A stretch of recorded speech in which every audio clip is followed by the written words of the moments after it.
মই যথেষ্ট কৃতজ্ঞ মাজুলীবাসী ৰাইজে আজিৰ পৰা 7-8 মাহ আগৰ পৰাই কংগ্ৰেছ দলৰ নেতৃত্বক জনাই আছিলে যে কংগ্ৰেছ দলৰ প্ৰাৰ্থিত্বক যোৰহাটৰ লোকসভা সমষ্টিৰ পৰা মোক দিব লাগে।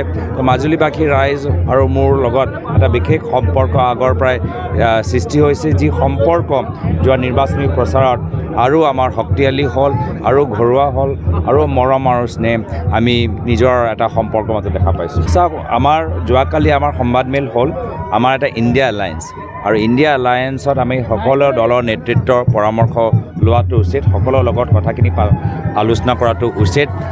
অলপ দিন আগতো নীতিশ কুমাৰ ইণ্ডিয়া এলায়েন্সতে আছিলে। ইণ্ডিয়া এলায়েন্স গঠন কৰাৰ সময়তো নীতিশ কুমাৰ আমাৰ লগতহে আছিলে। তো সেইকাৰণে নীতিশ কুমাৰ ডাঙৰীয়াৰ লগতো আমাৰ এটা ভাল চিনাকি।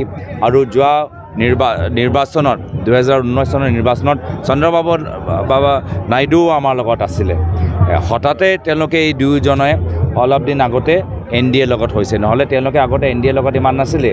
NDA লগত অন্ধ্ৰপ্ৰদেশত YSR কংগ্ৰেছ আছিলে, বিহাৰত নীতিশ কুমাৰ আমাৰ লগত আছিলে। তো তেওঁলোকৰ যে প্ৰকৃত NDA মই নাভাবোঁ। তো সেইকাৰণে ৰাজনীতিত পৰিস্থিতি সলনি হ'ব পাৰে, কিন্তু বিজেপি অহংকাৰ আজি জনসাধাৰণে ভাঙিছে। মই জনসাধাৰণক কৃতজ্ঞতা জ্ঞাপন কৰিছোঁ। লোকতন্ত্ৰ ৰক্ষা কৰিবলৈ, সংবিধানটো ৰক্ষা কৰিবলৈ কংগ্ৰেছ দলৰ ইণ্ডিয়া এলায়েন্সক যথেষ্ট ৰাইজে ভোট দিছে, আশীৰ্বাদ দিছে। এতিয়া আৰু এইটো বৰ্তমানৰ সদনৰ ভিতৰত যদি অসম বিৰোধী আইন বিজেপি আনিবলৈ বিচাৰে, আমাৰ ওচৰত এতিয়া সংখ্যা আছে, আমি সেই আইনবোৰ বাতিল কৰিব পাৰোঁ। এনেকুৱা এটা পৰিস্থিতি যদি আমি যোৱা নিৰ্বাচনত আমি পালেহেঁতেন, আইন কেতিয়াও লোকসভাত পাৰ নহ'লেহেঁতেন বা পাছ নহ'লেহেঁতেন। কিন্তু এতিয়া আমাৰ ওচৰত এটা আসন আছে। যদি আমি বিৰোধী হিচাপে আমাৰ ভূমিকা গ্ৰহণ কৰিবলৈ আমাক ইণ্ডিয়া এলায়েন্সৰ নেতৃত্ব দিয়ে, তথাপিও আমাৰ সংখ্যা আছে যে আমি অসম বিৰোধী, সংবিধান বিৰোধী আইন আমি লোকসভাত এতিয়া আমি পাছ হ'বলৈ নিদিওঁ। মই যথেষ্ট কৃতজ্ঞ মাজুলীবাসী ৰাইজে আজিৰ পৰা 7-8 মাহ আগৰ পৰাই কংগ্ৰেছ দলৰ নেতৃত্বক জনাই আছিলে যে কংগ্ৰেছ দলৰ প্ৰাৰ্থিত্বক যোৰহাটৰ লোকসভা সমষ্টিৰ পৰা মোক দিব লাগে।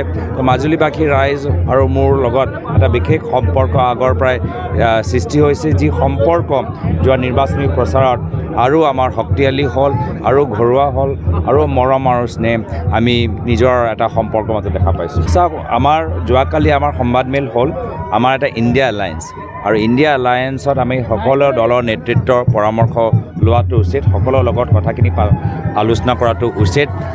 অলপ দিন আগতো নীতিশ কুমাৰ ইণ্ডিয়া এলায়েন্সতে আছিলে। ইণ্ডিয়া এলায়েন্স গঠন কৰাৰ সময়তো নীতিশ কুমাৰ আমাৰ লগতহে আছিলে।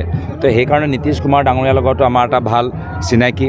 আৰু যোৱা নিৰ্বাচনত 2019 চনৰ নিৰ্বাচনত চন্দ্ৰবাবু নাইডুও আমাৰ লগত আছিলে। হঠাতে তেওঁলোকে এই দুয়োজনে অলপ দিন আগতে NDA লগত হৈছে, নহ'লে তেওঁলোকে আগতে NDA লগত ইমান নাছিলে। NDA লগত অন্ধ্ৰপ্ৰদেশত YSR কংগ্ৰেছ আছিলে, বিহাৰত নীতিশ কুমাৰ আমাৰ লগত আছিলে। তো তেওঁলোকৰ যে প্ৰকৃত NDA মই নাভাবোঁ।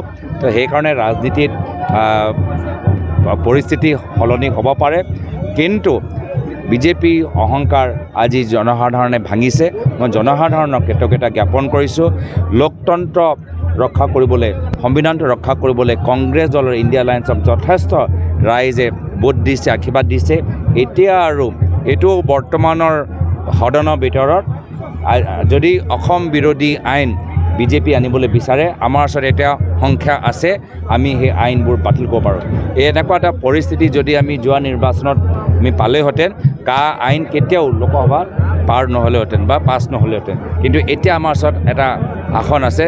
যদি আমি বিৰোধী হিচাপে আমাৰ ভূমিকা গ্ৰহণ কৰিবলৈ আমাক ইণ্ডিয়া এলায়েন্সৰ নেতৃত্ব দিয়ে, তথাপিও আমাৰ সংখ্যা আছে যে আমি অসম বিৰোধী, সংবিধান বিৰোধী আইন আমি লোকসভাত এতিয়া আমি পাছ হ'বলৈ নিদিওঁ।